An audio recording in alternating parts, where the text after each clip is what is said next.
ఇది మా గ్రామం అయిన కల్టుమలో మారమ్మ పోలేరమ్మలకు సహస్రన కుంకుమార్చన జరిపారు. శివాలయం ఎదురుగున్న వీధిలో గ్రామంలోని వారందరూ పాల్గొన్నారు. ఇది చూచుటకు చుట్టుపక్కల గ్రామాల నుండి కూడా జనం వచ్చారు. ఇష్టపడిన వారందరినీ కూడా పాల్గొన్నారు. చక్కగా పూజ జరిపించారు. కావలసిన సామాగ్రి అంతా కూడా ఇది చాలా బాగుంది. చక్కగా జరిగింది. ఎదురుగుండా మారమ్మని పోలేరమ్మని పీఠాలు వేసి పైన పెట్టారు. అందరూ వచ్చి గ్రామంలో శివాలయం ఎదురున్న వీధిలో ఇది ఏర్పాటు చేశారు.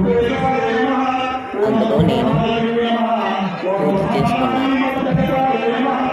చాలా బాగుంది.